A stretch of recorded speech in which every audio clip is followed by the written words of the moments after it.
voice in my head. If I'm not mad, then it must belong to the one who made me what I am. I must find him to understand what I have become.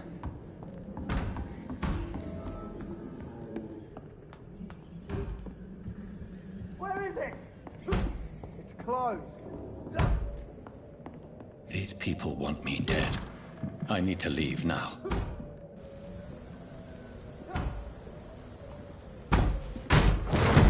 Here's the leech. Here!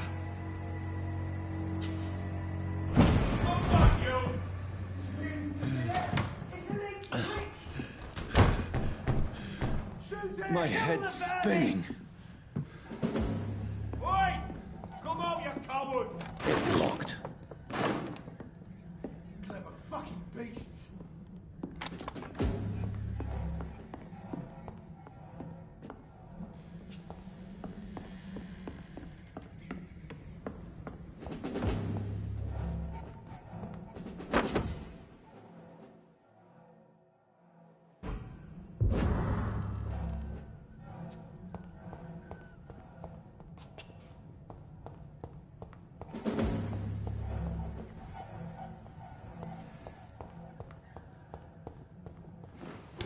I'm still in Southwark. I must reach the West End. Go back home. Die, vermin! There's a strength I never knew I had.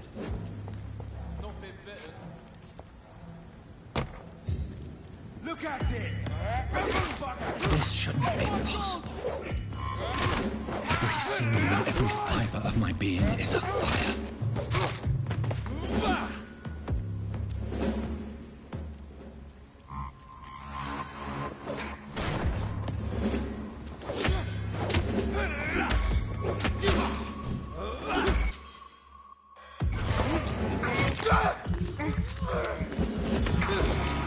My strength, my reflexes. I'm not human anymore.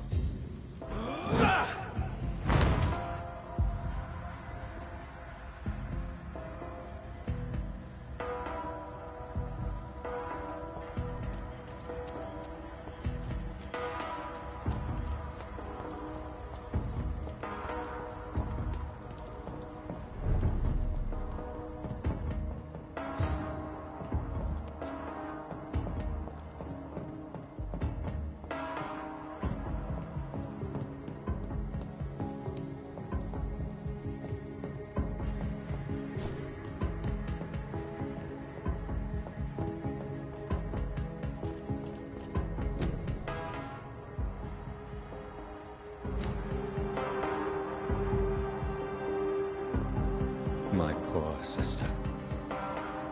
If only I had controlled my need for blood. Mary, someone will pay for what happened to you. For what happened to us.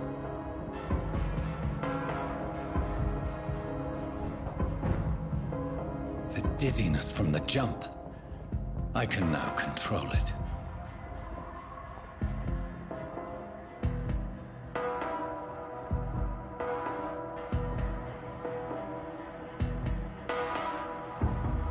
I cannot enter.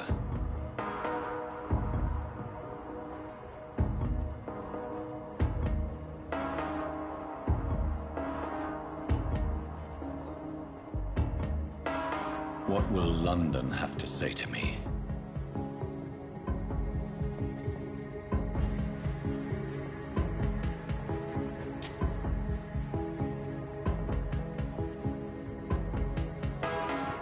I've so many questions unanswered.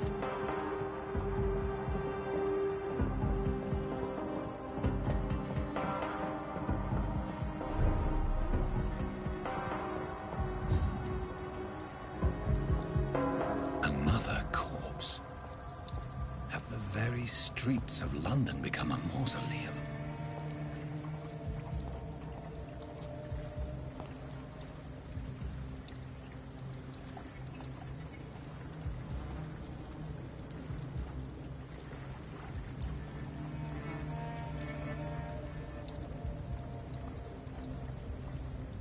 The man has been drained of all blood, but I can still smell the scent of it. I follow the scent's trail. Perhaps it will lead me to my assailant.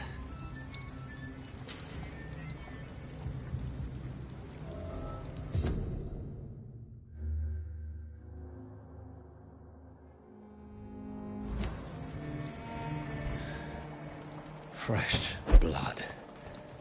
The smell is so strong.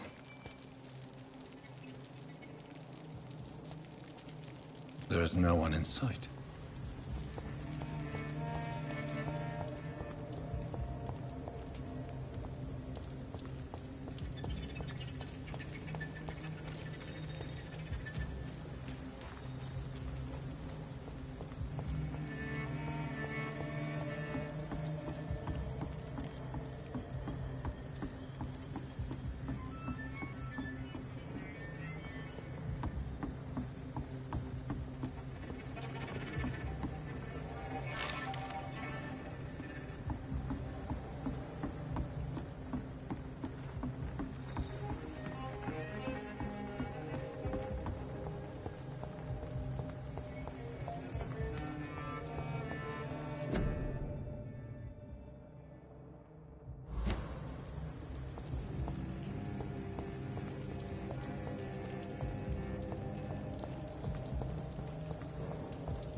It's locked.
I have this thirst for blood. Where has everyone gone?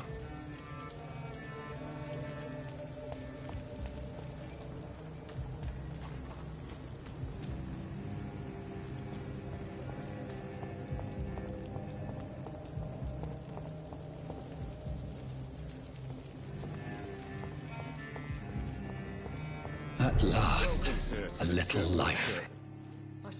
Good evening, sir. I wondered if I could ask for your help. Wow, you look like you need a drink. Yes. I apologize for my outfit. It's been a long night. Been there, seen that.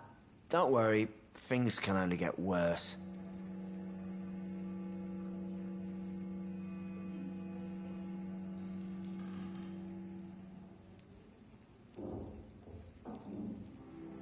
What's going on around here?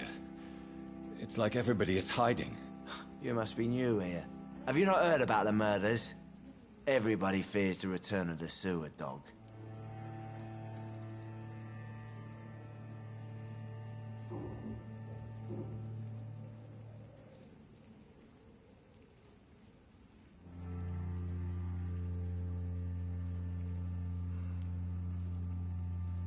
You make it sound like it's a fairy tale. People will always believe in monsters. It's easier than accepting their own darkness. We can all be monsters. Who is this sewer dog? It's the local bogeyman.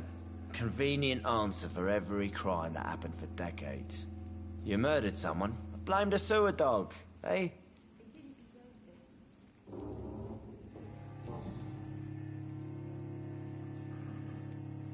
Has anybody entered the bar recently? Can't say. Sorry.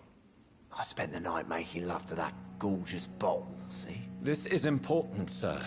Are you sure no one has come in here in the last few hours? I don't know and I don't care. This is a free country. People still have the right to come and go, don't they? I'll leave you to your bottle, then. Are they stupid or something? I've never even been to India. My God, sir, you look like Jonah's whale just spat you out of hell. Can I get you a drink? No, thank you.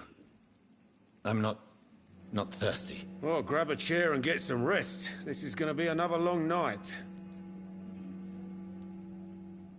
I'm looking for someone who might have passed through here recently.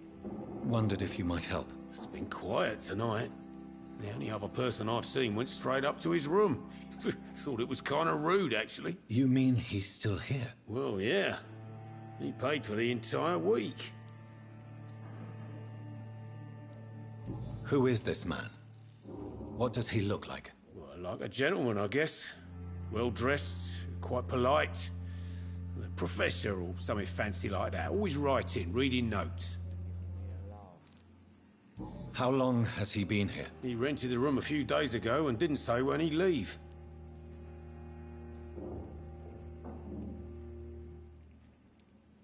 I need to meet this man.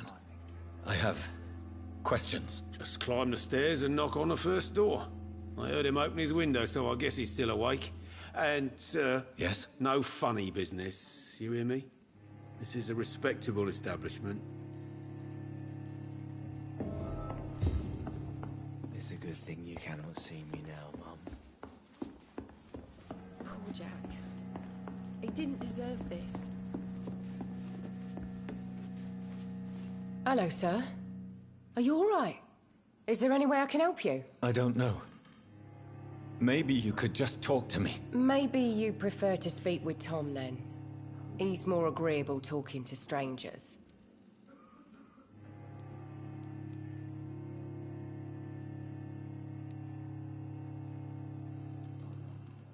I just want to talk. I didn't mean to scare you. I'm not afraid, sir. It's just I've other customers to take care of. I only see one customer. Oh. Well, yeah, of course. I mean, I best check on them. What is this place? This is Tom's bar, the Turquoise Turtle. I'm the barmaid here, Sabrina, if you want to know. You don't seem to have much business. Where is everybody? Well, most people are sleeping right now. And those that are awake tend to avoid going out. What with the murders and all. Are you always open this late at night? No, it's only since the epidemic started. Tom thought that people may need a safe place to stay. What's going on around here? Where is everyone? Too many dead, sir. First the epidemic, and now all these terrible murders. The murders. What can you say about them? Bodies found in the streets every morning. Drained of blood. It's just horrible. Some say the sewer dog is back. The sewer dog? What's that? No one knows. People have always disappeared around these parts. The ancients say it's the sewer dog coming out to feed. But now he's killing in the streets. What have you heard about the epidemic? There's a Spanish flu. Yeah. Killed so many last summer. Thought we'd seen the last of it. Dozens dying every week. Are the authorities doing anything? Nothing. There are so many quarantine zones in London now. It's gotten really hard to travel across town.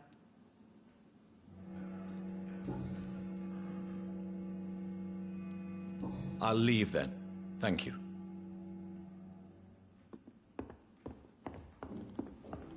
Not long ago, this sort of mess would have given me a laugh. This is no place for you. Prewen has several patrols roaming the area, They do not pursue me. but they're looking for vampires. and they're most efficient. They'll not relent until the killer has been identified.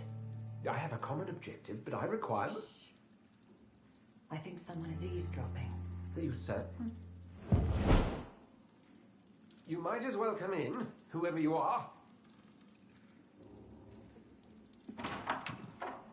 Slowly, vampire. Who are you? I mean you no harm. Say it, the vampire. Present yourself. I need a word.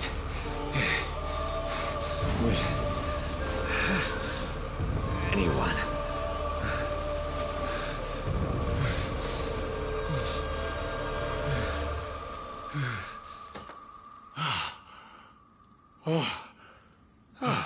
Well, that's something I can do for you.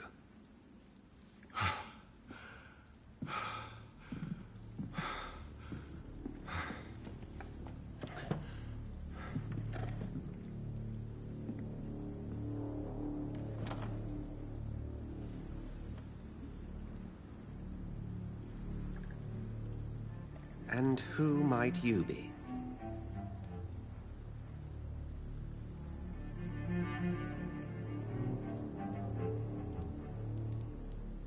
Tell me, who are you? First, tell me what you want. Then I may tell you.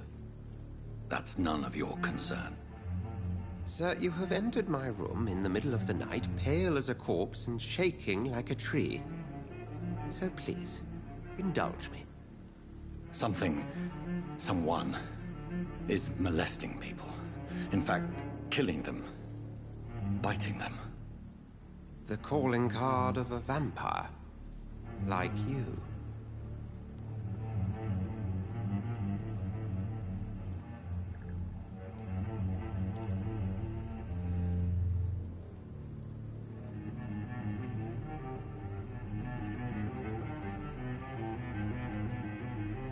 You seem the expert. How would that be? I have my secrets, as you have yours. Then if you are not a vampire, who or what are you?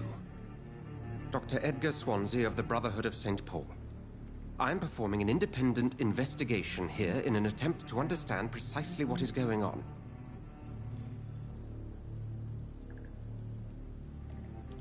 And what exactly is this Brotherhood? Sir, if the name is not familiar to you, then we shall discuss it another time. I heard another voice, that of a woman. Who were you talking to? Ridiculous. I've no idea what you're talking about. Something tells me not to trust you. Then the feeling is mutual. What have you uncovered concerning the murders? It started a few nights ago. Rumors of violent murders. The docks have always been, shall we say, somewhat unsavory. But this is different. How different?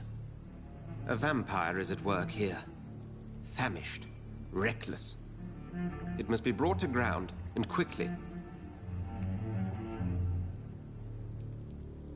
Then help me find the culprit. I may. If you'll first tell me why you opened this door. I followed a trail. The scent of blood from a recent victim. It led me here. You thought I was your aggressor. That explains a great deal. We're both chasing the same shadow.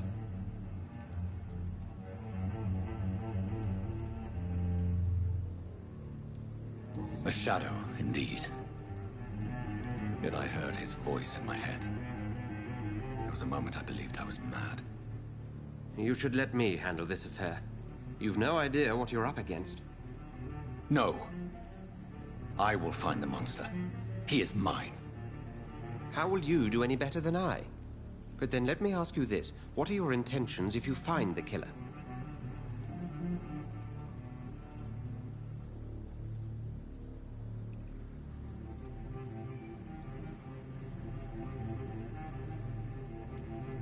I will at last have the answers to my questions. Then I can only wish you good hunting.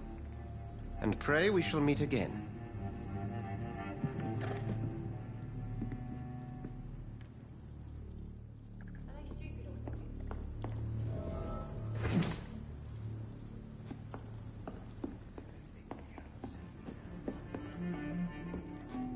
I'm certain we shall meet again.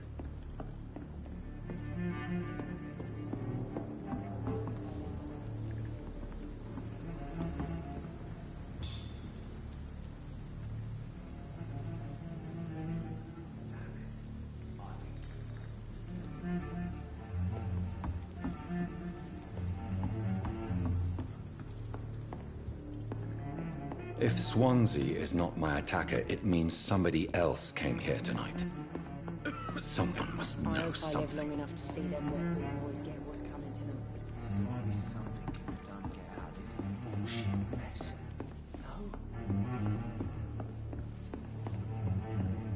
No? It's locked, all right.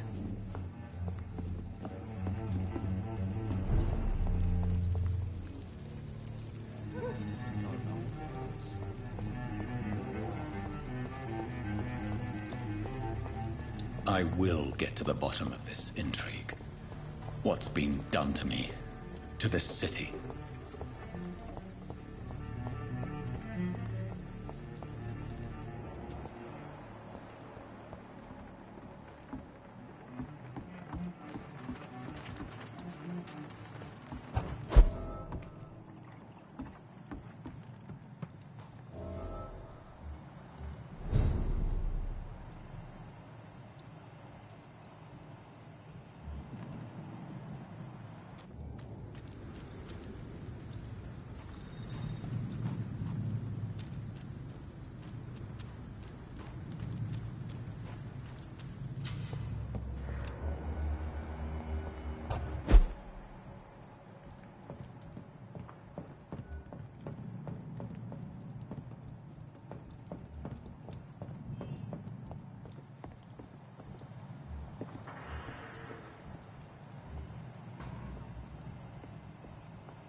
Over there! There's one of them vermin!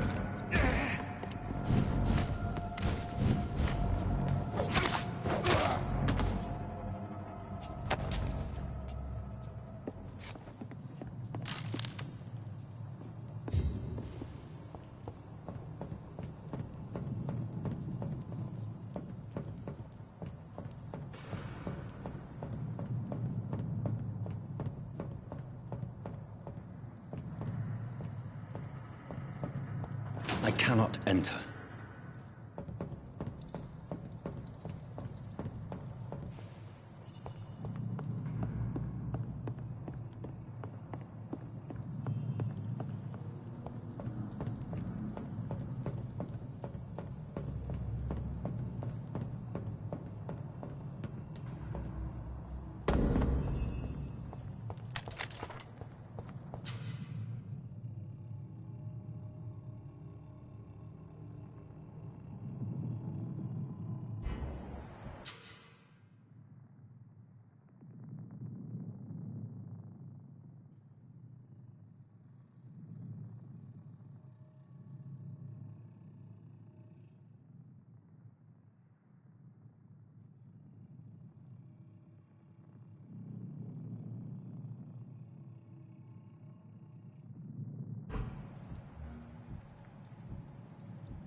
Over there!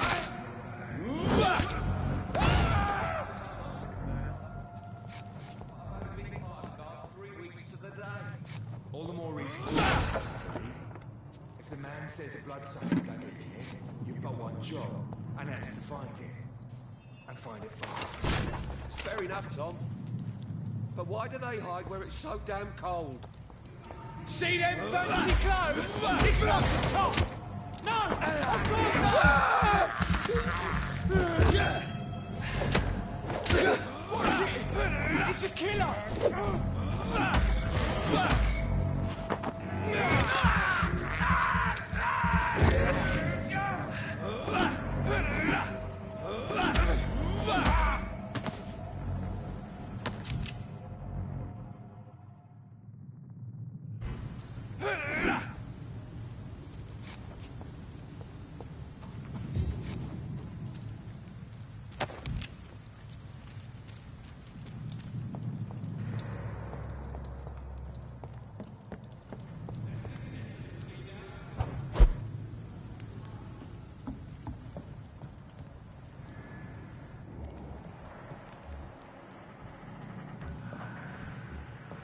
See any of these bastards back here again? Get their weapons ready! We found one!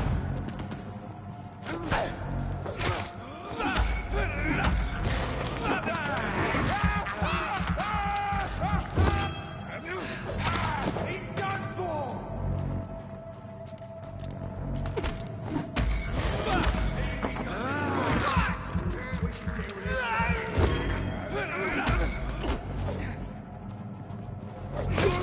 He's dead!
It's locked, all right. Fresh blood. The whole building reeks of it. The scent is so strong it makes me dizzy. I'll not betray your trust. Is this first, you see? I needed you to come so This place reeks of bloodshed. I've had a drink outside tonight already and it did not quench my thirst. I must have more. Oh dear God, not again. William, please stop. Just a sip, I promise. You are my dearest friend. You're my last and dearest friend. This creature is bedeviled. I must put it down.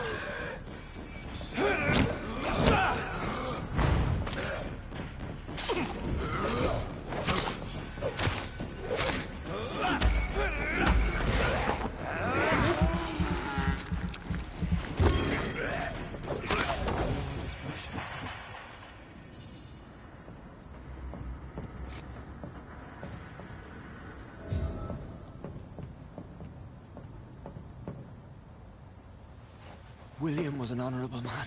I could have saved him. Mr. Hampton, are you in there? I knew him well, another lost soul, a kindred spirit. Sir, listen to the sound of my voice. I'm a doctor. You're suffering from shock. I must return to my flock. They'll stray without me.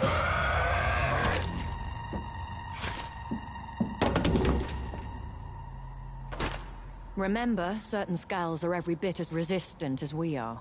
Who are you? What do you mean by Skal? You truly are a newborn. I should have realized. Wait. You are the woman from the bar. Are you... like me? Can you help me? I believe, sir, I already have.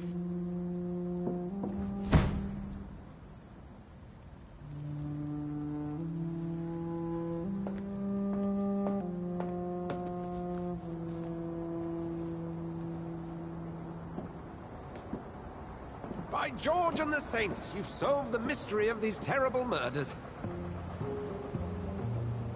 Patience, good fellows, I've come to offer help. Just give me a moment to secure my boat. We can leave this awful place. William was not the evil man they claimed. He was just taken by the thirst. He needed this drink. This man requires medical attention. We'll see he gets to the nearest hospital. No, please, I must tend to my fold. My flock needs me. There, sir. Go with the good Dr. Swansea. He's resourceful, and I'm sure he'll take good care of you. You'd best come as well. The sun is soon to rise, and you'll need a place to rest. I just need a moment. If I can learn something about what has happened to William, I'll be a step closer to understanding what happened to me.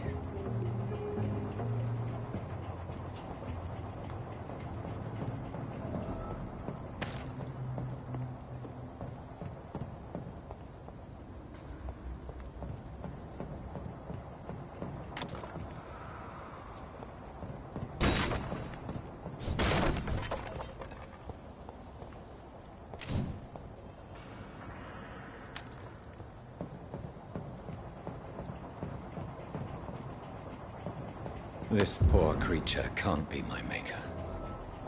Could it be some subspecies of vampire? I must find a place to analyze the blood.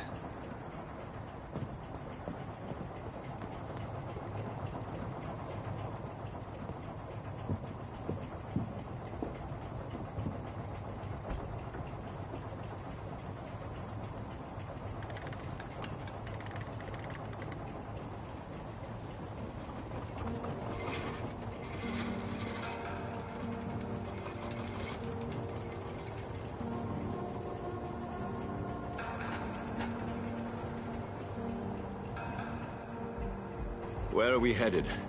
We're on our way to the Pembroke Hospital. It's just across the canal. They'll have a bed for poor Mr. Hampton. William was... what manner of creature was he? Predator, prey, villain, and victim. Who can say? The important thing is that he's been stopped. Duly noted. And the woman? What... who is she? What woman? Oh, don't play me for a fool. You used me to locate that Skal. You must know who she is. And I thought you a gentleman. You shouldn't talk about a lady behind her back, but I will tell you she values her privacy. Were London as peaceful as she appears from the middle of the canal? If only that were the reality of the situation. To be honest, I've always tried to avoid this part of town. Pembroke Hospital is the last bastion between the rest of London and the epidemic. The flu has decimated the East End and the war still rages. Welcome to the front lines of a plague. This is where you work, Dr. Swansea? I am the administrator of Pembroke Hospital. I thought you were here in service of your mysterious order, the Brotherhood of... Of St. Paul's Stole, yes. But first and foremost, I'm a man of science. A physician, like yourself, Dr. Reed. How do you know who I am? No need for modesty. You are Dr. Jonathan Reed, a surgeon of some caliber and renown, if I'm not mistaken. You are correct, sir. I knew it! I had my suspicions. But when you took the blood sample from the corpse of poor William, I was certain. Dr. Reed. Marvelous. Have we met? I attended 3 of your seminars before the war. I have the utmost admiration for your research. And what a turn of fate. England's most esteemed blood specialist returns to London a vampire. That word, again. From a so-called man of science. I understand. Traditionally, the role of science is to refute myth, but when myth walks among us, the Brotherhood of St. Paul has dedicated its purpose to their study. There's so much for you to learn. And for that, you are right. Well, then let me be blunt. Join my staff at Pembroke Hospital. As a physician. I suspect you'll not find a better post of employment to contemplate your predicament. This is sudden. I was returning home to see my sickly mother. But alas, that was before contracting this... affliction. Dr. Reed, take a moment to consider. The post would be for the night shift, providing a good explanation for your absence during daylight hours. You'll be adequately reimbursed, and have a place to hide. I even had the forethought to bring some clean clothes. So, what do you say? It seems I have little choice, but yours is a generous offer, so I thank you. Brilliant! Oh, Jonathan, this is one for the book, and the beginning of a beautiful friendship.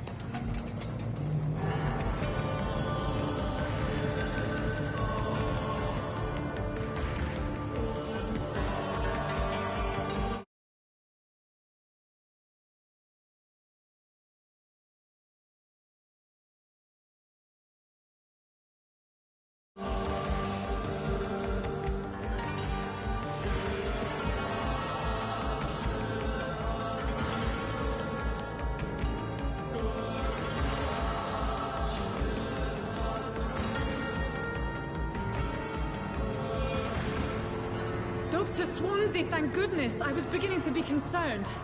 Worry no more, Nurse Crane, for I bring good news. Oh, Doctor, what a night. We lost 2 more patients. Nurse Skal said she couldn't take it anymore and resigned. Yes, well, I'll make a new rota in the morning. In the meantime, find a... good bed for Mr. Hampton. Be sure to pay attention to his needs. Of course, Doctor. Oh, and Dorothy?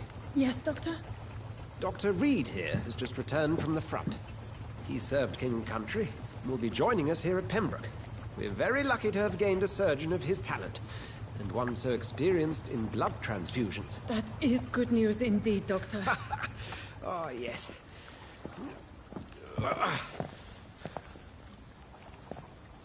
Here at Pembroke, it's not what we have, but what we haven't.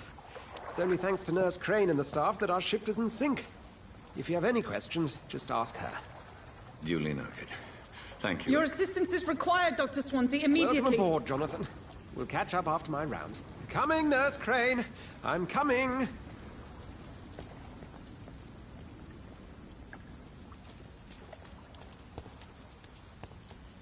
It's okay, Jonathan. I'll see you later. Come on, you bastard! You can do better than that! Nah, it's my turn!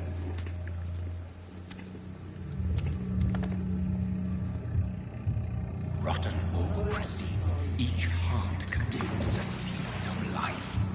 Drink at this river, try it all.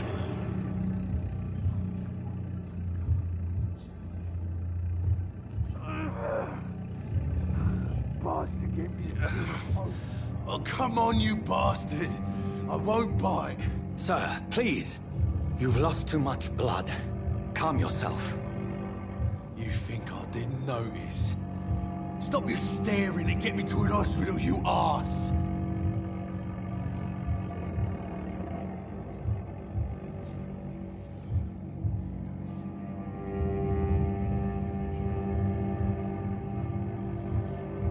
Insulting a good Samaritan. Not exactly the way to get rescued. All right, sorry. I am in pain here. Me guts are spilling out onto the street and you're yabbering on. Yes. That's a very nasty wound you've got there. Take my word, I am a doctor. Dr. Jonathan Reed. Name's Clay Cox. I'd appreciate you helping me to a better place, Doc. Follow me, Mr. Cox. Let me assist you to that better place.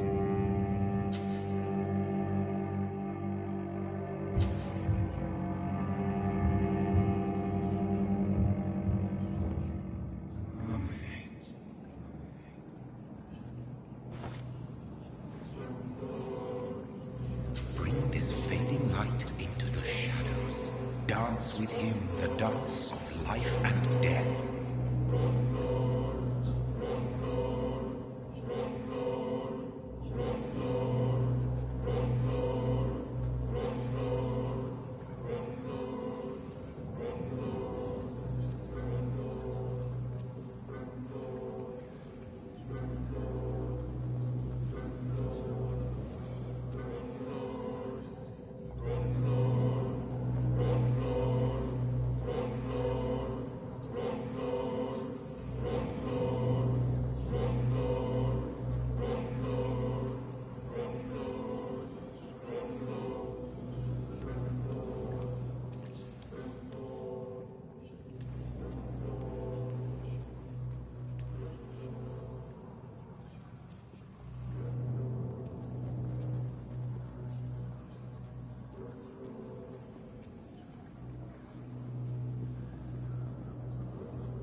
No more. Not tonight. Not like this. I will not take another life.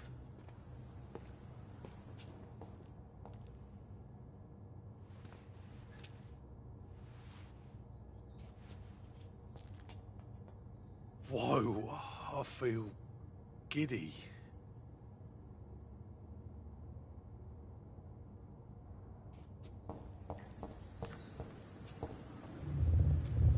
It is wise for the huntsman to sometimes let his prey go, but no famished hunter can run for long.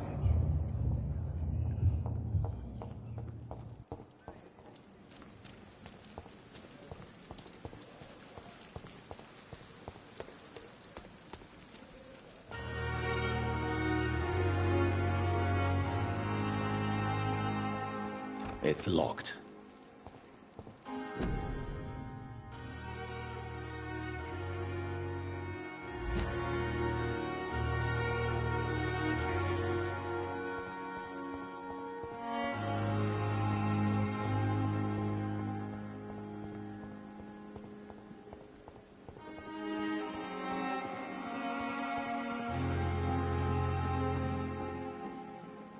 Good evening. I'm Dr. Reed. Always a pleasure to meet a colleague, sir. Especially when he was supposedly dead. A colleague? Are you a doctor too? Not anymore, sir. I used to be Dr. Rakesh Chadana. Now, I'm just Mr. Chadana, pawnbroker and humble guardian of this morgue. What do you mean, you used to be a doctor? Was your license revoked? No, sir. It is just that I like to be precise. I run a little pawn shop while taking care of the dead. But I used to be a real doctor.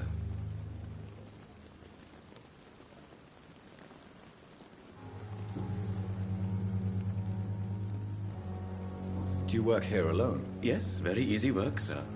All I have to do is watch a few bodies. The situation was very different when the main morgue was still open. Why do you have to watch these bodies? Because these poor fellows have no names. We keep them in case someone comes looking for the missing. Sadly, very rarely happens.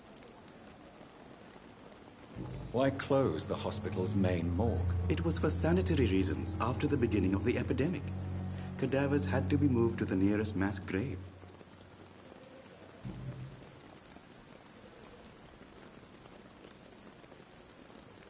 Are you afraid or uneasy being surrounded by so many corpses? Why should I? These bodies are empty vessels. Flesh left to decay. Poof. No soul anymore. All gone. How did you get this job? After I left the army, I worked as an undertaker down by the docks. A dangerous place with many an unpleasant business there. Milton Hooks helped me get a job here.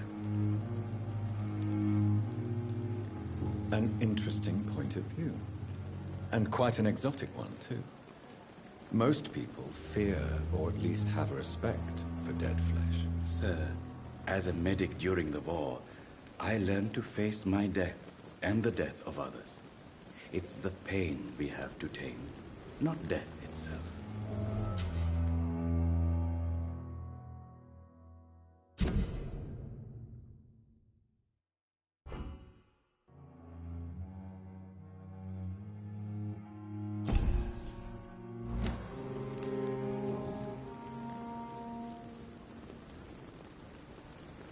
Have we met before?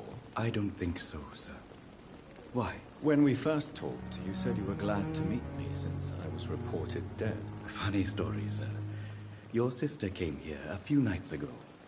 You were missing, and she was looking for your body. She must be very relieved now.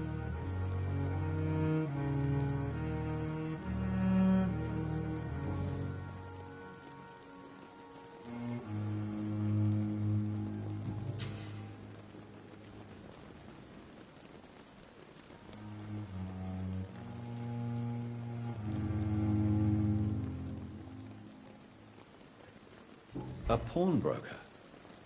I expect to get all types of people here. Yes, sir. All kind of people. For I sell all kind of goods.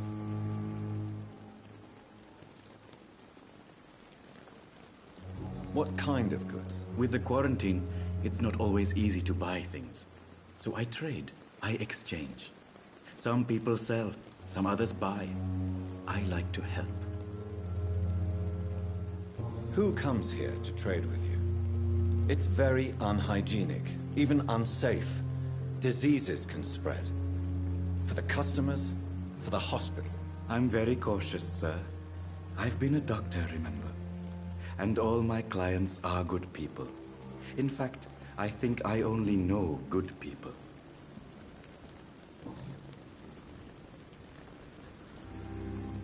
Since you're not afraid of dying, do you believe in life after death, Rakesh? No. I believe we must do all the good we can while alive. For our time is short. and the obstacles are endless. Do you think you would enjoy immortality as a concept? I don't think so. Don't mistake me. I love life, and I'd like to live a long life. But everything has to decay, sir. Even goodwill.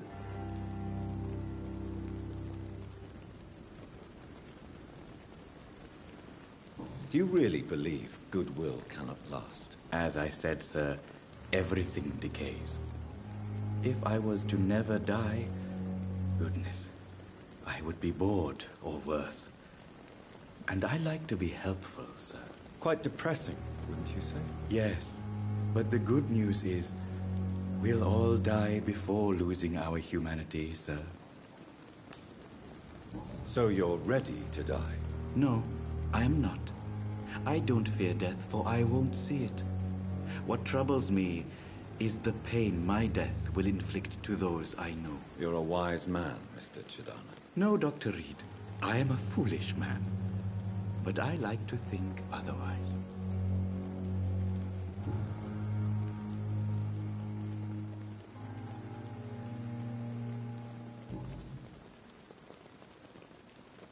Please show me what you have to sell. Of course. It's just trinkets and curios, really. But I'm sure they can be useful.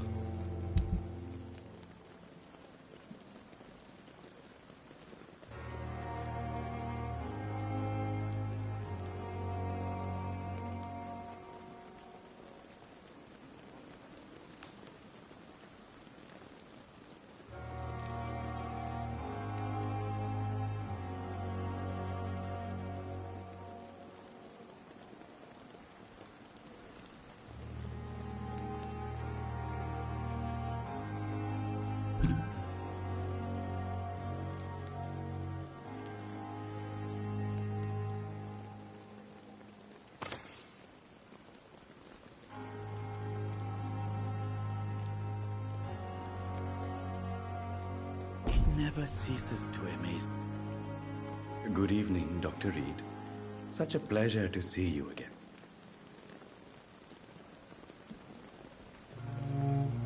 Please show me what you have to sell. Of course. It's just trinkets and curios, really. But I'm sure they can be useful.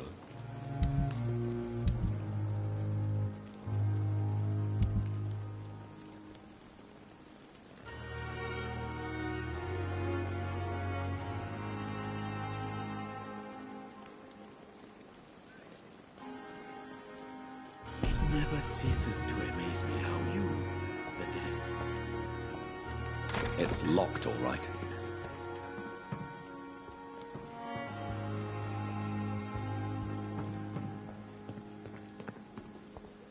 It's locked.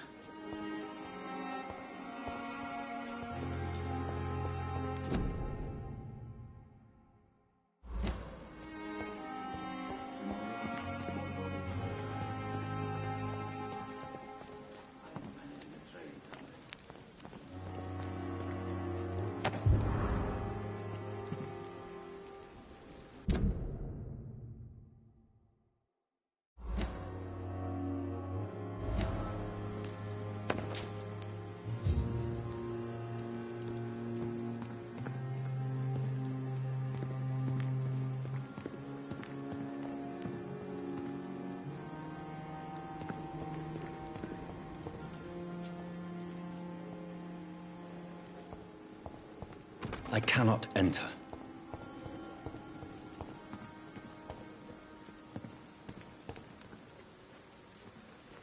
Good evening, Dr. Reed. Such a pleasure to see you again.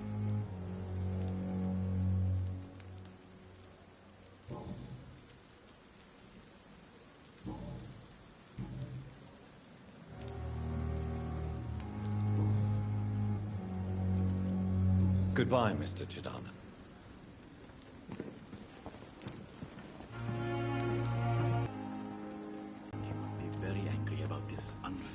It's locked, all right.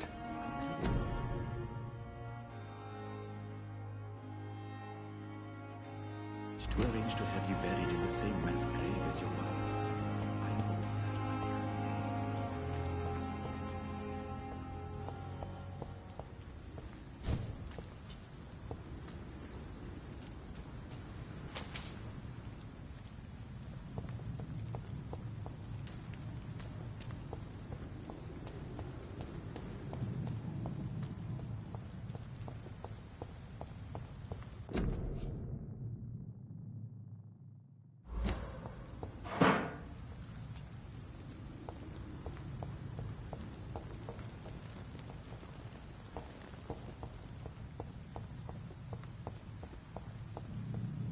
I cannot enter.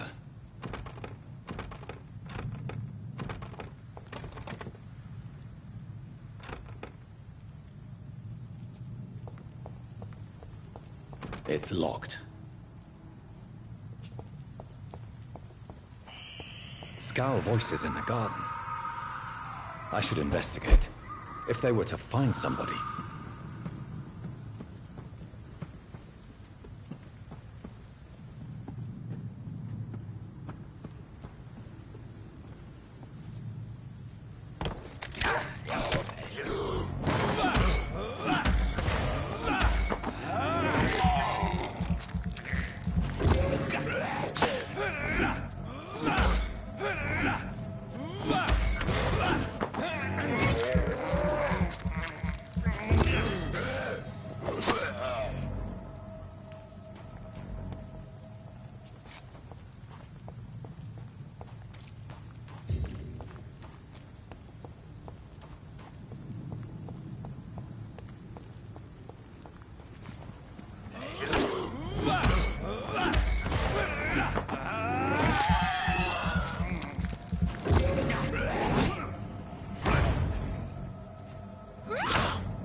Did you hear me? Kill it!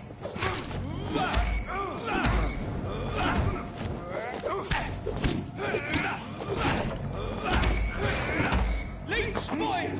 Watch out!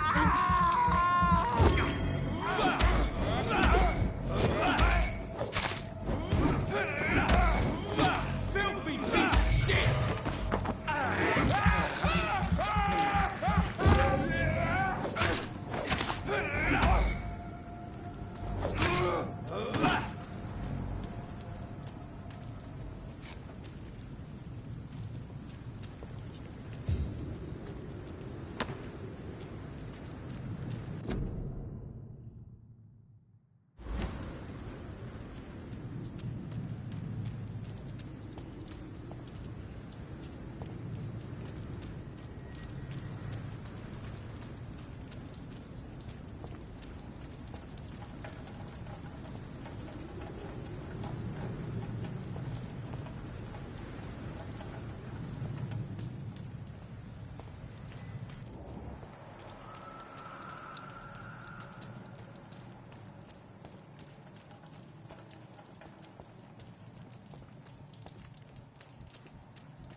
Doctor, where have you been?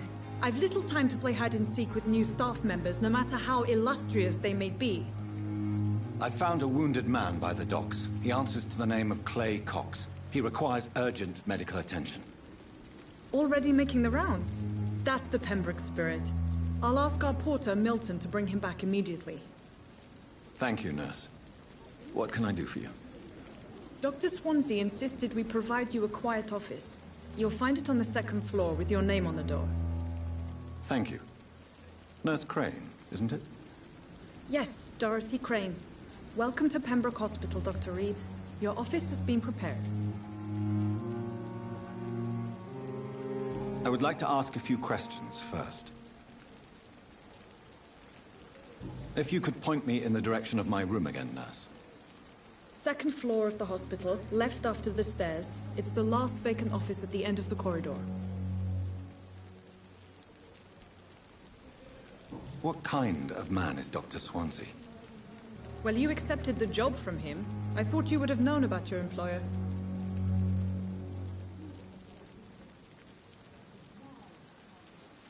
It's right to assume Dr. Swansea knows far more about me than I do about him.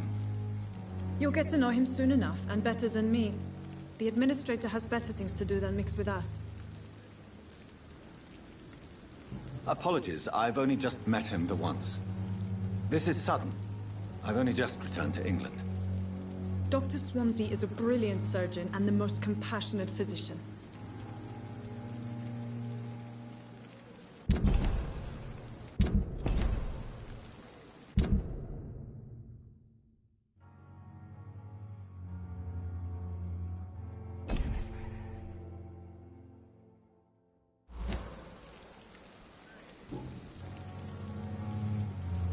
And Mr. Hampton, the patient we brought in, how does he fare? I gave him a sedative to help him sleep. Poor thing was in quite a state of shock. Thank you, Nurse Crane.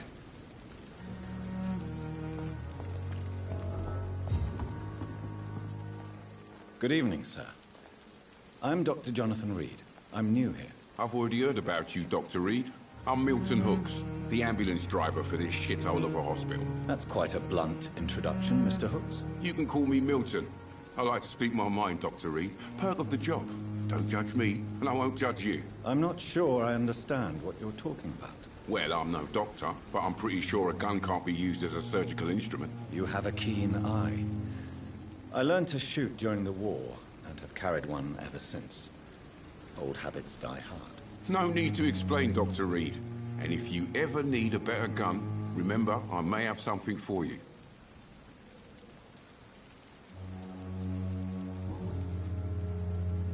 Are you really smuggling weapons through the hospital? And why not?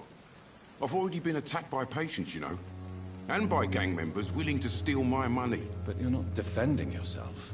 You're selling guns to civilians. You keep people alive your own way, Doctor. I offer them another way to protect their health. How is the situation around here? You want to hear the situation is all right? It's fucking awful. We lack everything, and it's getting worse every day. So what do you do exactly in this hospital? Apart from smuggling guns, I mean. I've been an ambulance driver since... too long, I guess. I bring sick people here night and day. It's a dirty job, but I get it done. Most of the time. It sounds like things have been a bit rough recently. What's happened? Yesterday I got attacked by the patient I was bringing here. I escaped from the hospital's garden, but I lost my wallet when I was running. You left an infected patient outside the hospital? That's incredibly dangerous. Go there yourself if you want, but be careful, Doctor. I'd rather not bring your dead body back. Since you're on the front line, how is the sanitary situation in this vicinity? It's a complete disaster. It's even getting dangerous to enter some streets or buildings. Even the locals attack you.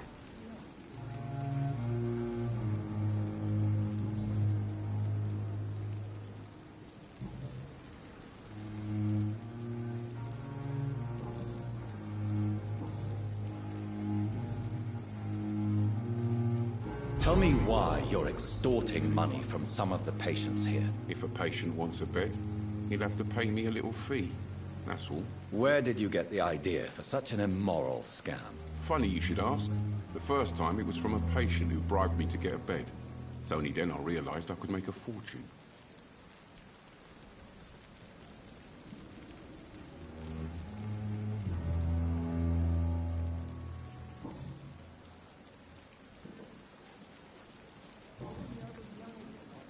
I have some good news, Milton. What?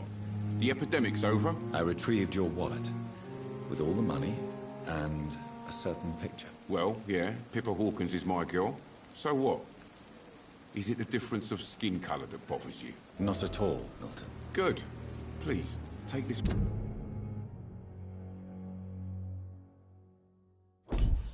money anyway. To remind you to keep your mouth shut. Not everybody is as broad-minded as you, Dr. Reed.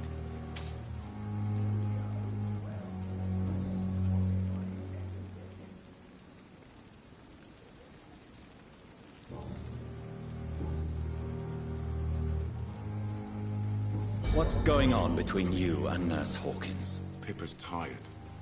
Tired of all this shit. Tired of all those corpses piling up. She's as depressed as I am. You do realize you could both get fired.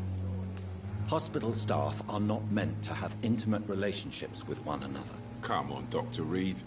Do you know how many rules are broken in this hospital every day just to keep it running? There's nothing wrong with what we're doing. During the war, I witnessed a few couples just like you come together in difficult circumstances. It can be very damaging. Maybe you're right. But we support each other.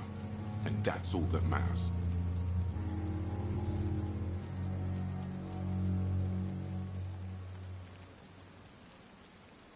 Tell me why you're extorting money from some of the patients here. If a patient wants a bed, he'll have to pay me a little fee.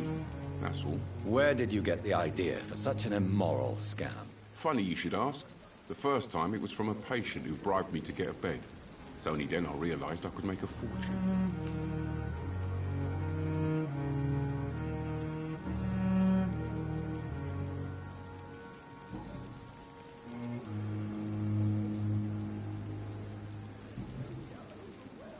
I'd like to see your goods. Wise choice, Dr. Reed.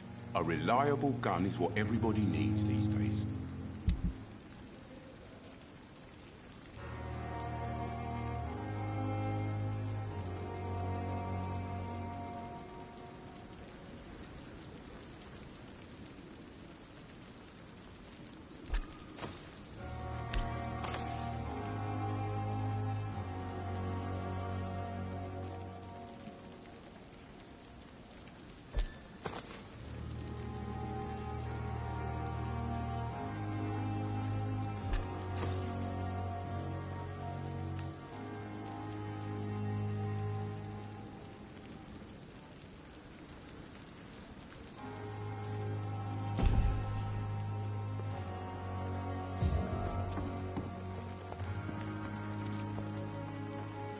Good evening, sir.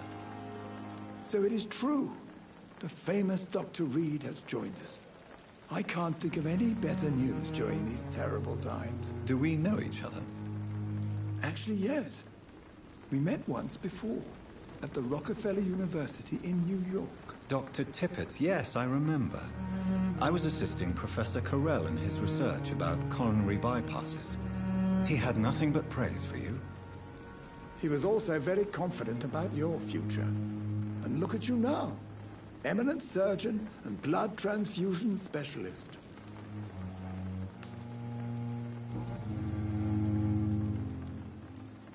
What is the Pembroke Hospital situation? And please, speak freely. This hospital is not exactly the best of London. I'm sure you are used to working in a better environment.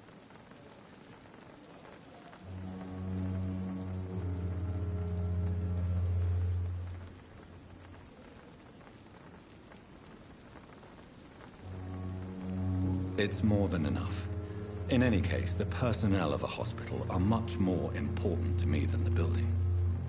Don't be misled by appearances, Dr. Reed. This hospital does not lack talented people. It just lacks hope. What can you tell me about the staff in the hospital? Some are really good, and others are not so good. But during this troubled period, there is no time for slander. I prefer to focus on the positive character traits.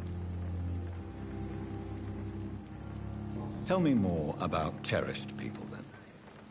Nurse Brannigan is a pearl. She is the most helpful and dedicated nurse I've ever worked with.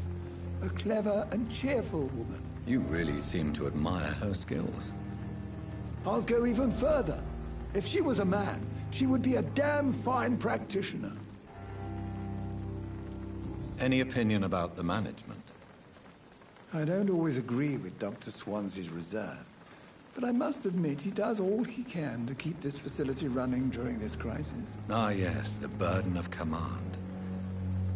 I was fed up with this concept while serving as a medical officer. Don't get me wrong. Swansea's a good administrator. I just wish he would get out of his office now and again.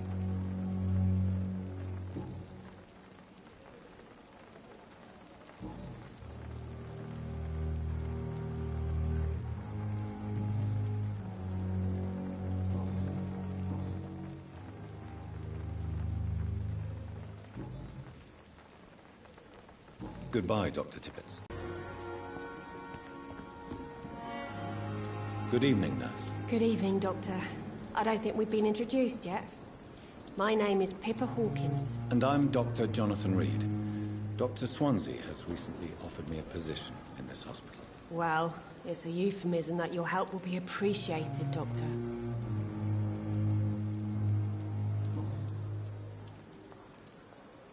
How would you describe the situation at the Pembroke Hospital? It's serious. The flu is wreaking havoc amongst the staff and patients. We are running out of everything.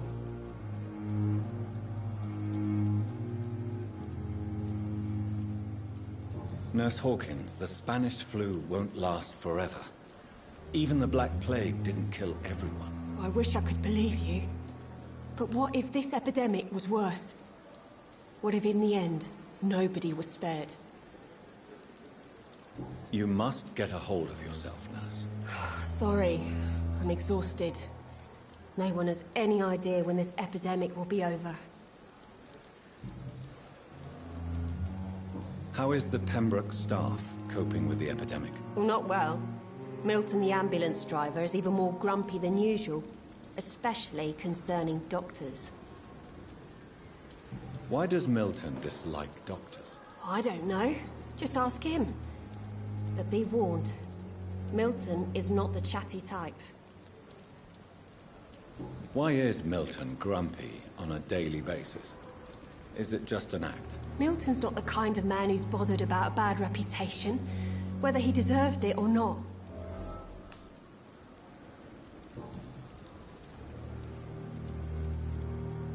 How long have you been a nurse? Well, long enough to see that the epidemic is winning. And no matter how qualified you are, don't tell me you'll change that.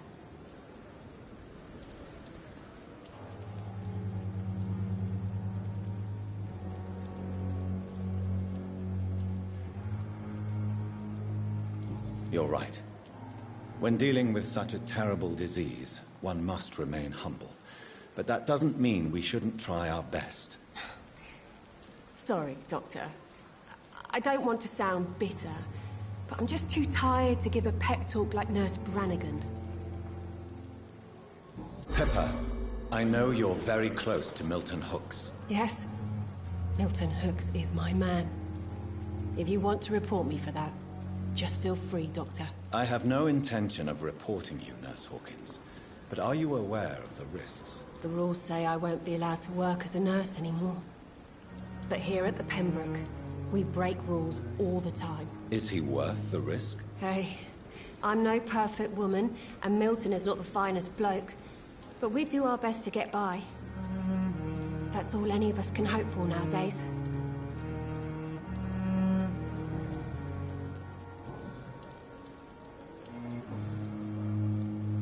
Goodbye, Nurse Hawkins.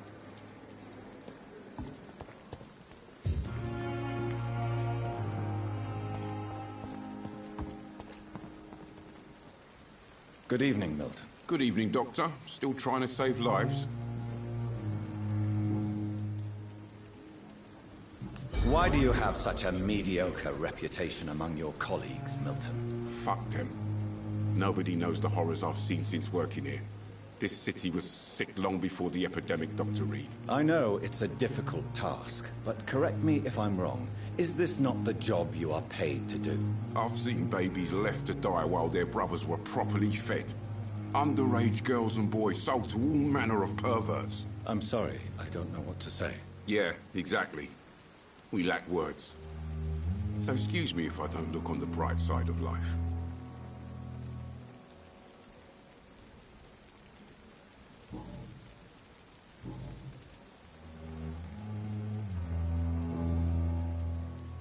Goodbye, Milton.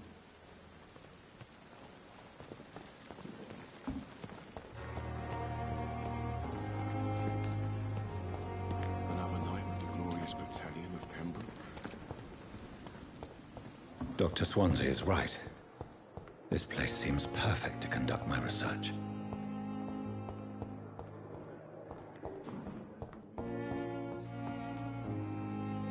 Good evening, sir. I'm Dr. Reed. I believe we're going to be colleagues. Reed? Yes, I've been informed about your arrival. I'm Waverly Ackroyd. Welcome aboard, I suppose. Does my arrival inconvenience you in some way, Dr. Ackroyd? Let us just say that I don't particularly share Dr. Swansea's enthusiasm for hiring you. What we need here are reliable professionals, not overrated dabblers.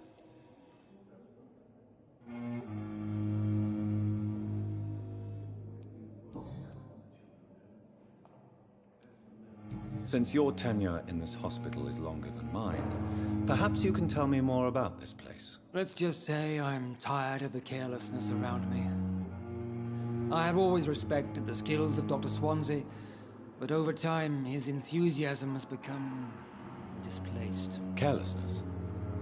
Exactly what are you talking about? We're here to save lives.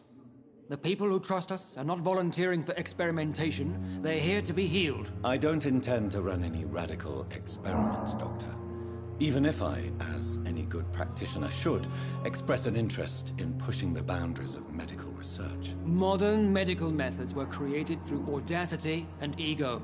But there are rules in our line of work, and they're here to protect our patients.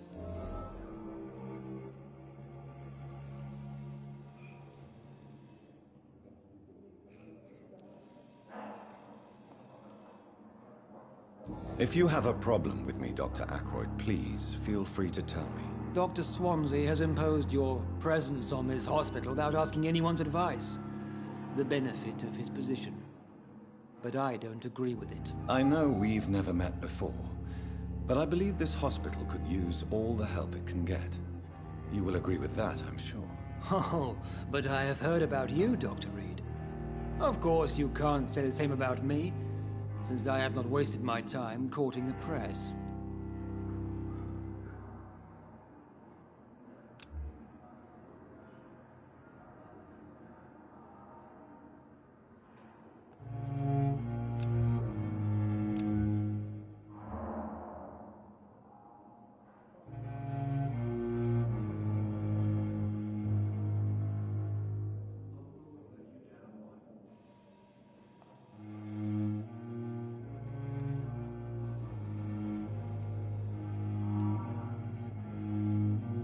Aren't you too old for such jealousy? It really won't do you any good, you know. Don't be ridiculous, Dr. Reed. A simple glance is enough for me to know you have nothing for me to envy.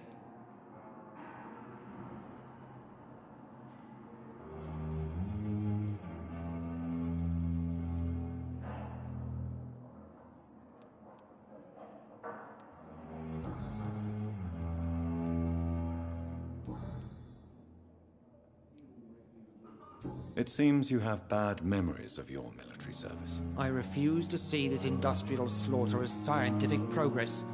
War only reveals the worst in men. We can at least agree on something, Dr. Ackroyd.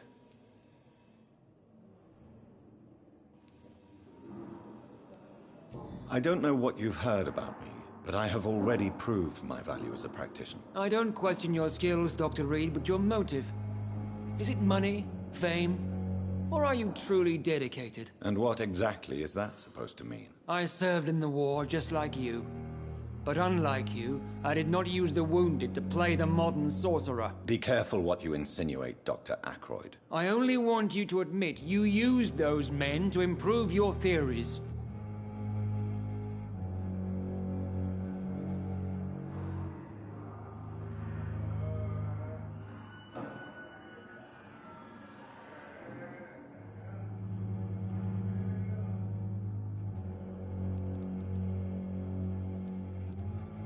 This is ridiculous. My blood transfusion technique saved many lives, and you know it. You see? That is exactly what I hate about people like you. You avoid this kind of accusation instead of facing reality.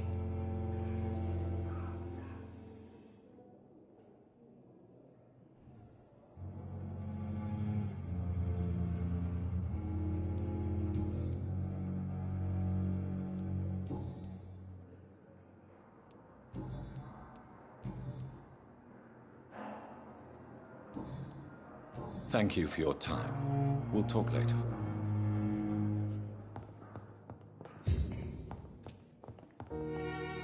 What can I do for you, Doctor?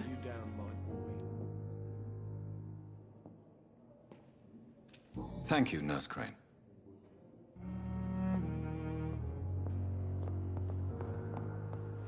You always knew the words to calm the children, Ella. As for me... Good evening, madam. Can I help you? It's my son who needs you, sir. I'm Dr. Jonathan Reed. How can I help your son? I'm Beatrice Goswick, mother of Mortimer Goswick. Could you check on him, please, Dr. Reed? I've heard much of your talents as a physician.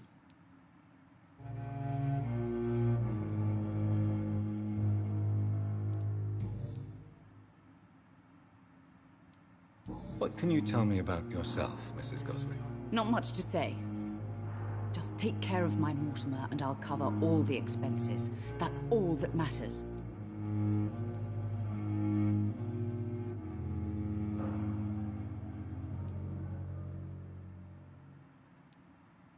May I ask if you have an occupation, Mrs. Goswick? I'm a teacher by profession. I teach young women who are more ambitious about their futures than their families.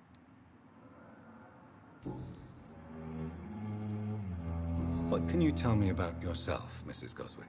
Not much to say. Just take care of my Mortimer and I'll cover all the expenses. That's all that matters. Are you really that rich? Most of the patients here are of a more humble origin, if I may say so. Yes, thanks to my husband. May he rest in peace. I can cover any needed medical expenses.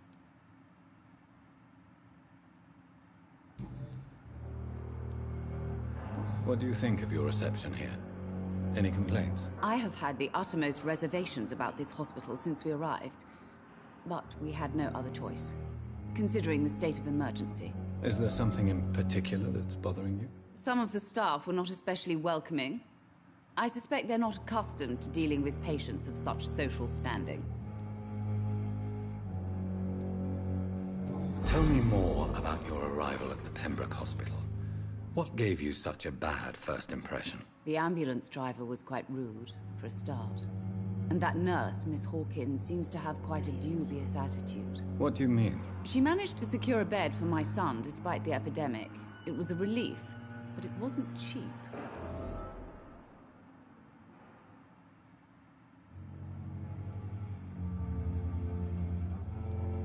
She charged you for a bed? Yes, and I paid without question, considering the urgency of the situation.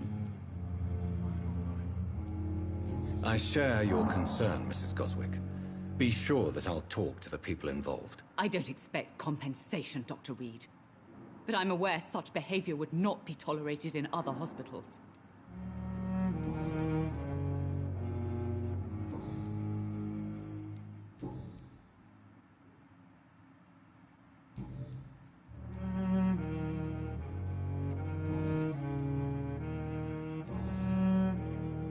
Goodbye, Mrs. Goswick. Good evening. I'm Dr. Reed. Can I help at all? No. Really? Why are you here, then? I don't want to talk. My throat hurts too much. I suppose that this pain is the reason you're here. Is someone taking care of you? Yes. And no. Could you at least tell me your name, sir? Mortimer. Mortimer Goswick.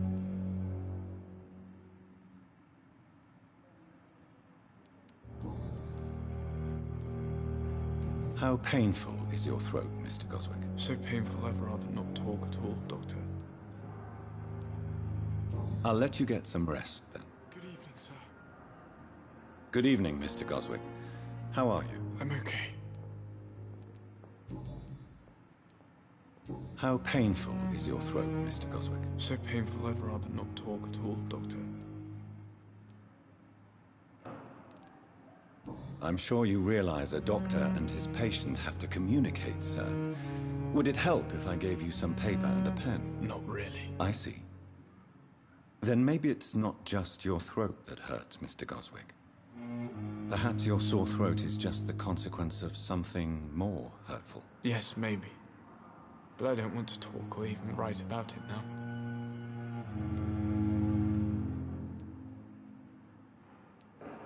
How painful is your throat, Mr. Goswick? So painful I'd rather not talk at all, Doctor.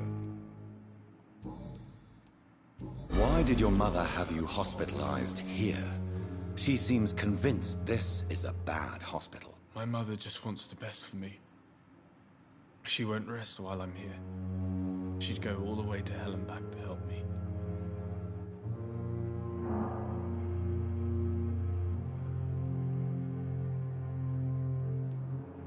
Is your mother bothering you? As your doctor, I can ask her to leave you alone if you would prefer. That's tempting, Doctor. But you have no idea what my mother is capable of. She would tie herself to my bed if you asked her to leave. Pembroke Hospital may look unorthodox, but rest assured you're in good hands here. It's not me you have to convince, Dr. Reed. It's my mother.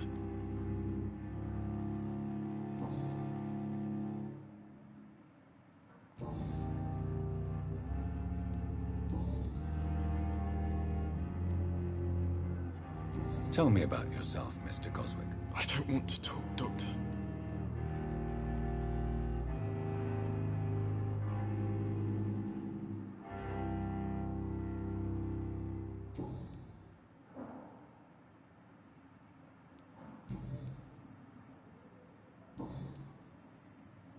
I have to go now, sir. But don't hesitate to contact me if you need any help. Good evening, sir. Doctor.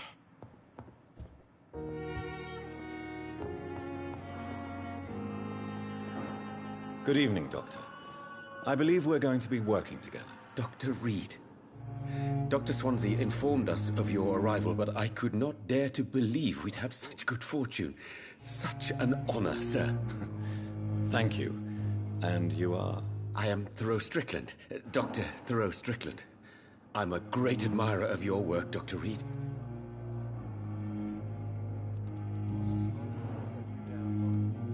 Please, could you tell me something about yourself? I'm a great admirer of your work concerning blood transfusion, Dr. Reed. I run my own experiments. I'm convinced it's the future. I based my technique on my mentor's research. He helped me perfect my method. What is yours? I'd rather not talk about it. For now, it's just theories and first approach. My process is purely experimental and unsuccessful. As long as you're cautious and methodical, you may remain empty-handed, but you won't fail. You're not the first one to warn me, but I am convinced knowledge is the main weapon against the ravages of this epidemic. What made you choose to be a doctor? I'm not ashamed to admit you and your work have inspired me. I am honored to have the opportunity to work by your side.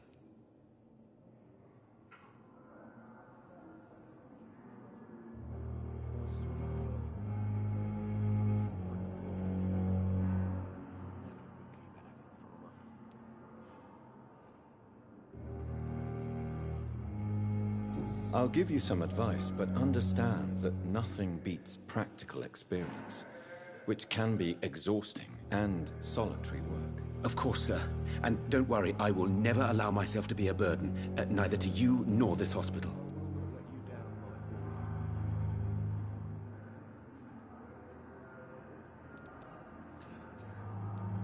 What made you choose to be a doctor? I'm not ashamed to admit you and your work have inspired me. I am honored to have the opportunity to work by your side. I'll give you some advice, but understand that nothing beats practical experience, which can be exhausting and solitary work. Of course, sir.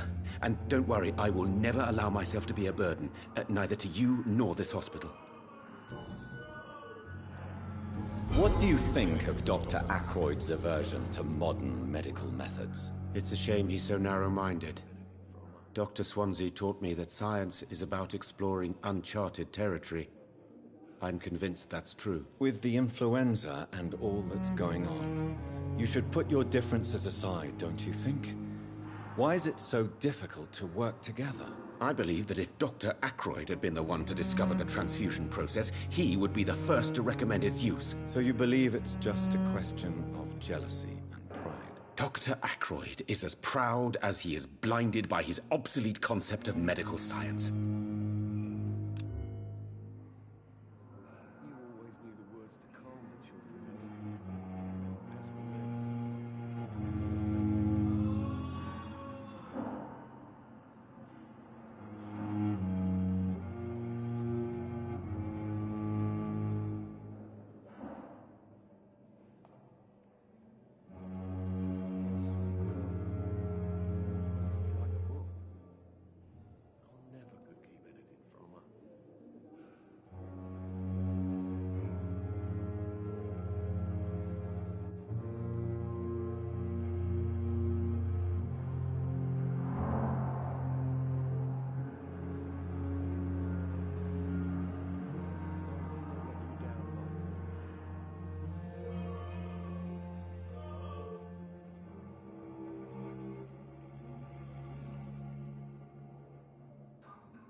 What can you tell me about the Pembroke? Well, it has always been an honor to work with Dr. Swansea.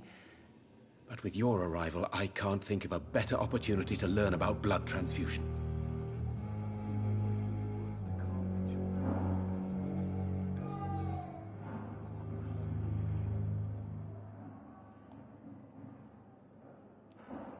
Do you need help with anything in particular? Well, yes, maybe.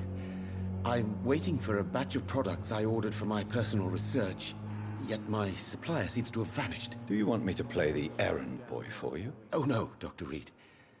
But if you went personally to his shop, what with your reputation and all, he wouldn't dare to refuse the products I need. I see. Well, give me the address, for I may pass by if I have time. You seem quite optimistic. It's a rare and precious attitude in these difficult times. I'm convinced that this epidemic is a test of endurance and dedication for us men of science. Questions remain about our capacity to resolve the situation. True. Last summer, during the first wave of the epidemic, I used to joke with Milton about the extra work. We're not smiling now.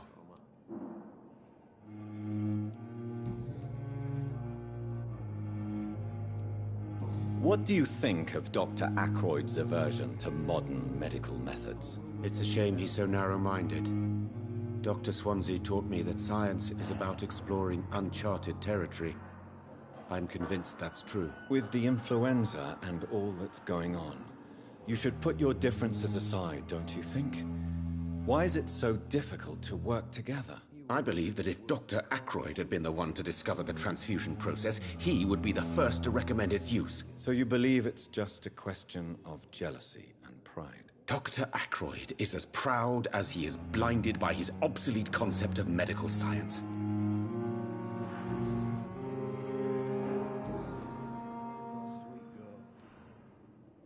Tell me more about your willingness to experiment with new medical techniques. Harvey Fiddick is a patient suffering from a severe injury that could cripple him if not treated correctly. I'm convinced your blood transfusion technique could help him. What is it you really want? To save him? Or to prove your point? Fair question. I want nothing but to save my patient, Dr. Reed. Especially since I know Mr. Fiddick's story. Tell me Mr. Fiddick's story. Our first diagnosis was compromised because Mr. Fiddick lied to us about the real origin of his injury.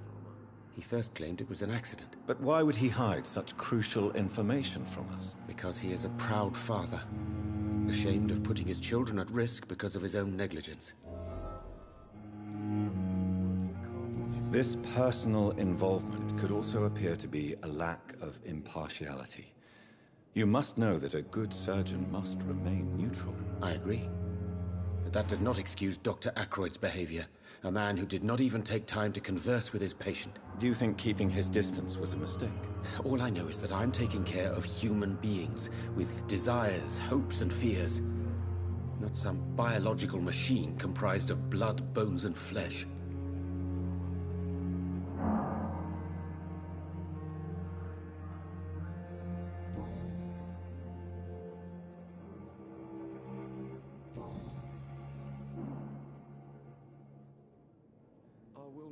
Down, my boy.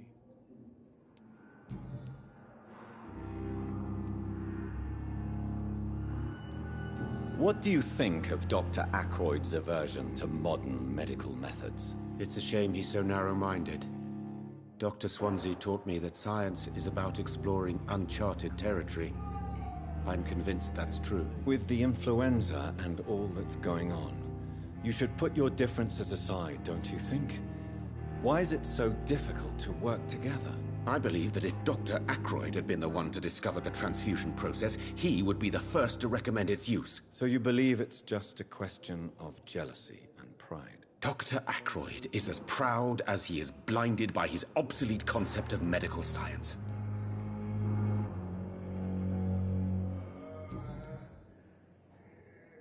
Goodbye, Dr. Strickland.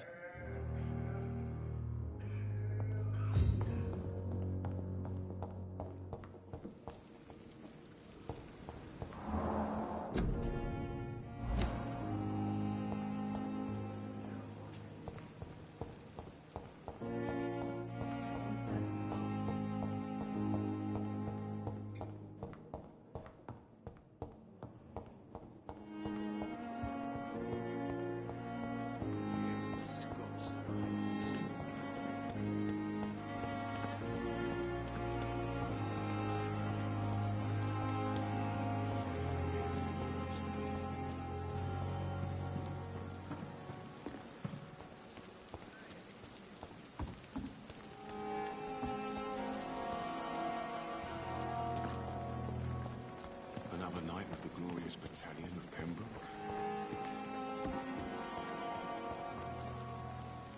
Good evening, Milton. Good evening, Doctor. Still trying to save lives?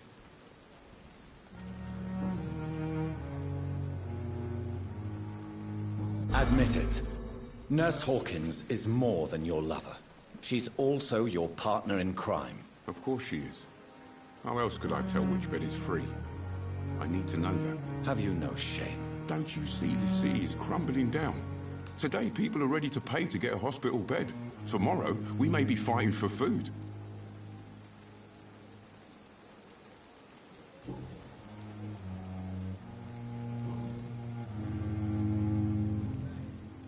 Goodbye, Milton.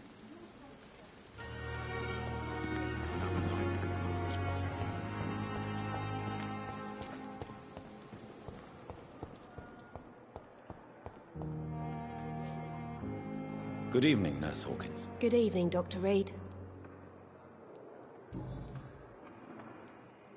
Milton cheats patients out of their money at this hospital, Pippa. Are you his accomplice? Yes, I am. Is this your definition of being useful? By abusing the sick and poor? No. It is my definition of getting out of this useless life once and for all.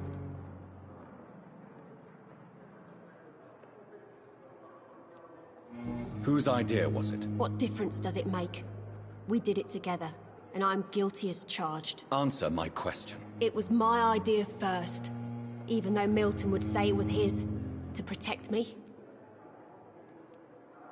Why do you do it? Why not? Most of the sick who paid for a bed are already dead, or will be soon. Don't you see the futility of all this?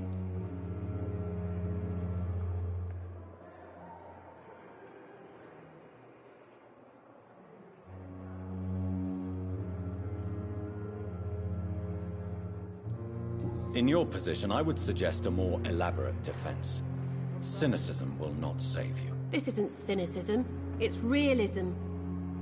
You still need me, Dr. Reed, and you know it.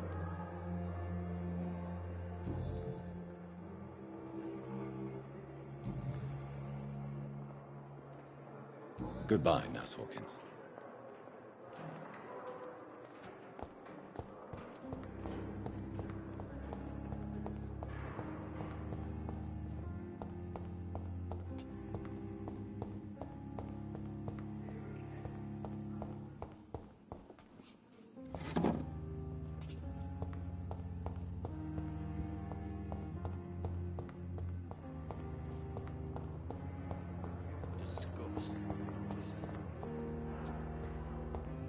It's locked. It's locked, all right.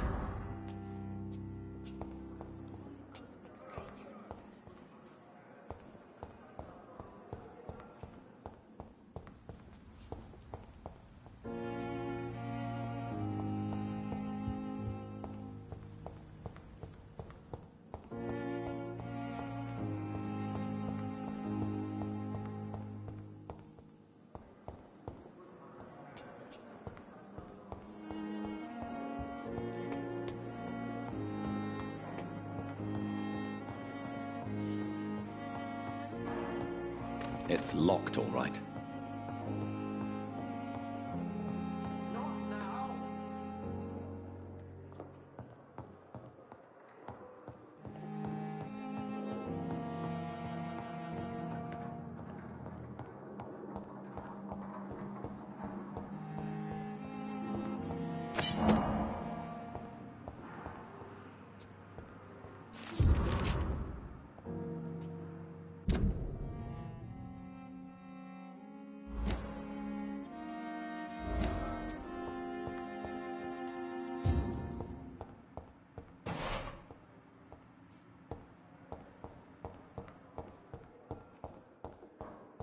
It's locked.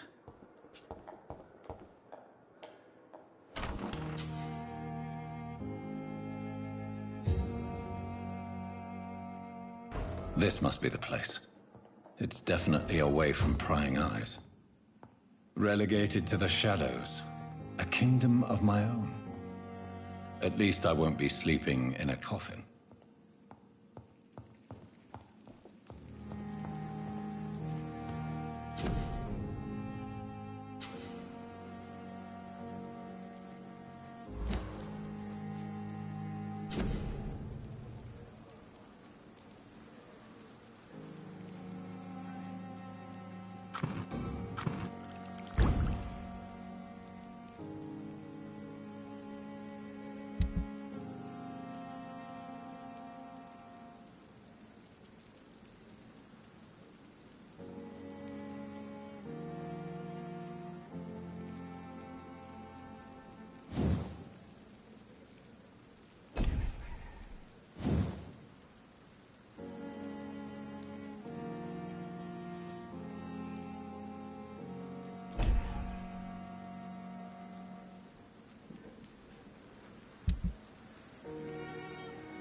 William Bishop's blood is much more unstable than human blood and shows extensive mutation. But this is not what happened to me. I must keep on searching. The sun is about to rise. I can feel it. I'll continue tomorrow night. I have so much time now.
If I'm to stay here until my research is complete, I'd better learn to hide my true nature from the mortals. But what about my thirst for blood?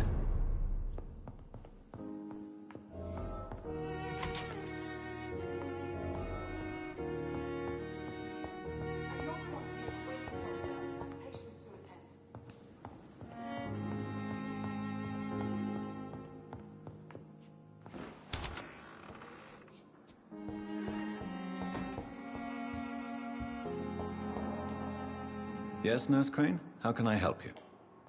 I'm so sorry. I know Dr. Swansea wanted you to rest, but we have somewhat of a crisis. A crisis, you say?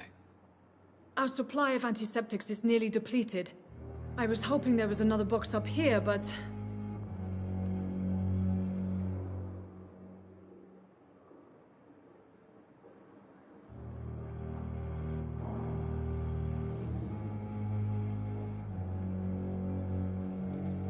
Nurse, this room is off-limits, and I'd prefer to keep it that way. Make sure the rest of the staff are so informed. Of course, Doctor. And what about the antiseptics? Or do I inform the staff that you're too busy? I may have a solution. In France, during the war, drugs shortage was a daily problem, and we had to use our wits to overcome the shortages. However do you mean? If combined correctly, certain household chemical products can be used in a pinch instead. Now, where's the hospital storeroom? The storeroom? Fat chance. This is the Pembroke, and space is luxury we don't have. Everything used to be stored in the old morgue. Perhaps I should look there first. Where is this morgue? It's the large building behind the hospital. You'll need to go in the back door because it's been sealed off for sanitary reasons. Take this key. It opens a small back entrance at the end of a narrow street. The abandoned morgue behind the hospital. A small door at the end of a narrow street. On my way, then. Thank you, nurse. Yes, Doctor?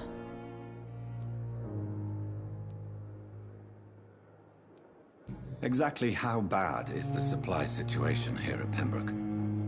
It really depends. Dr. Swansea deftly works his society contacts for monies. But with the quarantine, well, we're in God's hands. Please, could you point me in the direction of the morgue again? It's the large boarded-up building behind the hospital. You can't miss it. The key I gave you will open the small back door to it. Why then do you always work the nights? Don't you ever sleep? At the Pembroke, we're always hands on deck.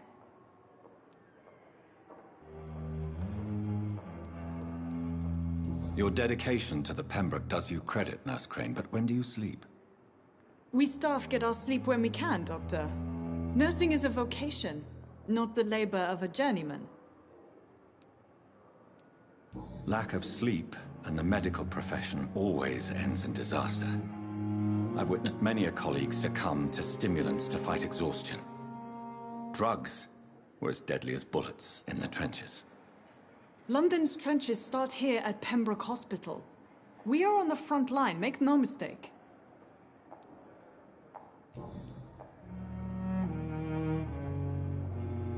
That's all for now, Nurse Crane, thank you.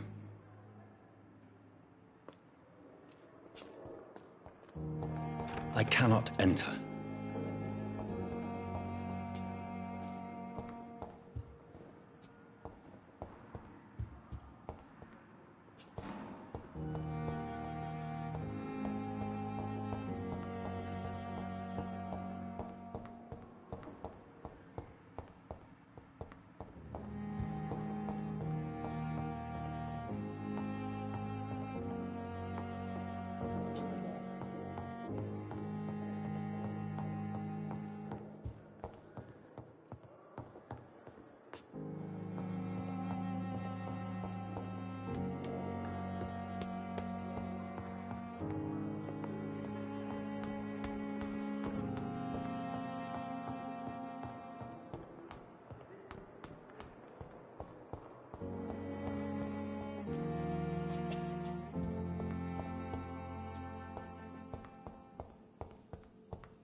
Going to reveal all your... Yes, Doctor?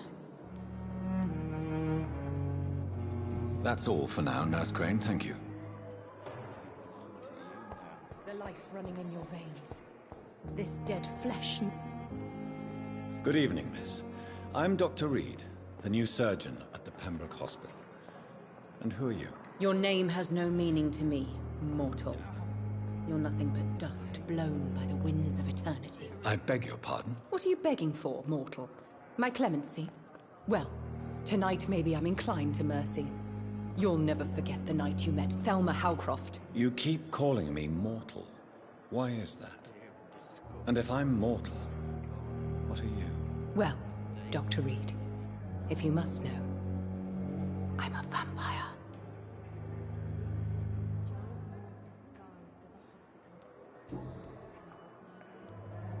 Who are you really, Miss Howcroft?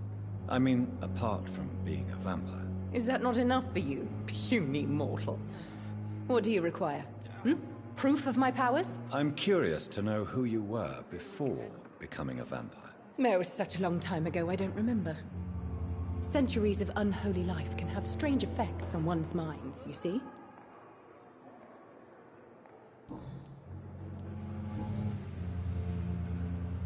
And why do you believe you're a vampire? I don't need to believe anything. It is what I am. It is what I feel within this hollow shell of flesh.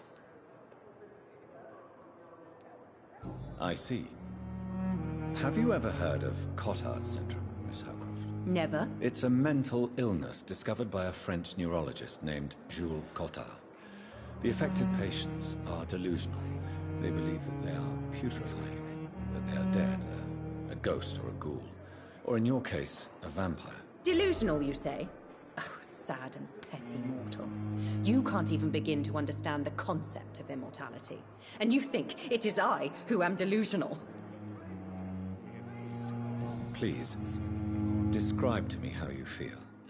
What is it like to be a vampire? I can hear my body crumble from the inside as my flesh cracks and fades. I sense the last pulse of postulant blood within my drying veins.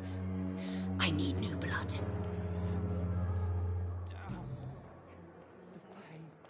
I'm assuming you must be a patient here. Am I right, Miss Howcroft? It's only a cover.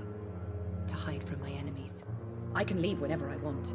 As a woman, a spirit, fog, or bat. Who are these enemies you mentioned? Can you describe them? I cannot say for sure. but I sense their eyes on me from nearby. I feel them watching me every time I visit the garden near the morgue. The staff here are not your enemy. They're here to help you, to care for you. I'm not speaking of the doctors in white. I'm speaking of the men and women who hunt me, for I am a vampire. I see. Don't worry. These people will not find you here. I'll personally make sure they leave you alone. Thank you, mortal, but do not interfere with them, for you are no match for those that hunt me.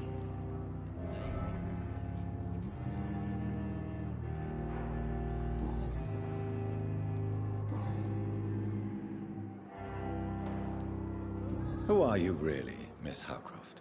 I mean, apart from being a vampire. Is that not enough for you, puny mortal?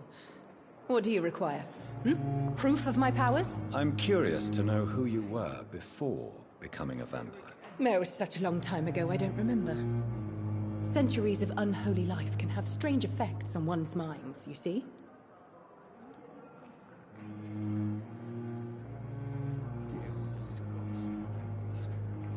I'll leave you, Mistress of the Dark, to your nocturnal activities. So many deaths. Good evening, sir. Can I help you? Unless you're here to fix my face. No. I don't think you can help me. I'm Dr. Reed. I've recently taken the position of head surgeon here. War injuries, am I right? You guessed right, Doctor. German shell took my pretty little mug right off. But they still call me Thomas Elwood.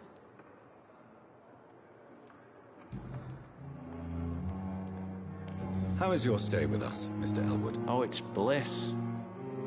I just escaped death in the trenches to be surrounded again by the moans of the dying. Can I ask you precisely why you're a patient here? It's the pain, sir. The drugs don't work. It just hurts under the scars, if you get my drift. Can I do anything for your pain? Nurses gave me a bunch of pills. No effect. Told you. It's like the flames are under my skin, burning away. Who is treating you? Is someone in particular looking after your case? Nobody since the old and tired doctor spoke to me.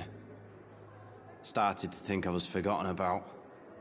Wouldn't blame you. You don't seem worried by that. My face hurts so much more when I smile or cry. I've learned it's easier not to speak. But be assured I'm smiling inside. Why do you feel responsible for the injury, Thomas? What really happened? I wasn't disfigured by any German shells. It happened during my leave. It was an accident. Why lie about it? Come on. It's one thing to come back disfigured by the Germans, and it's another to get injured in an accident that could have happened to anybody.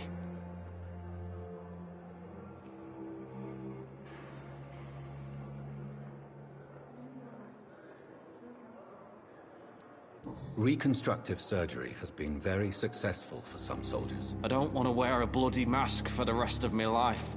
I'd rather stay here and just be forgotten. Tell me what really happened then. I went with a whore in Rouen. Dead drunk I was. The hotel was a shithole.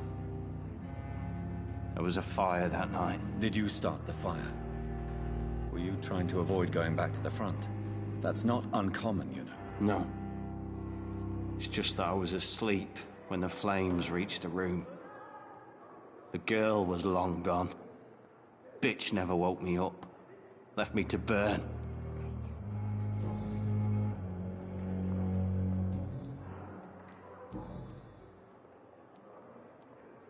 Where were you stationed, sir? Did you serve for long? I really don't want to talk about all this shit. No offense. I was pushing too much. I served in France myself. I just wanted to know what happened to you. You were an officer, weren't you? Then I doubt we fought the same war, sir. No offense. How close are you to Miss Horcroft? Are you aware that she thinks she is a vampire? To wait for her next nibble is the best reason to stay here. Every time she approaches my bed, she treats me like something tasty. A normal person. Aren't you afraid? She may hurt you if the game goes too far. She's quite harmless, I can assure you. Her head's broken inside is all. Her arm busted on the outside. But she's still beautiful. Living proof that there's hope for me.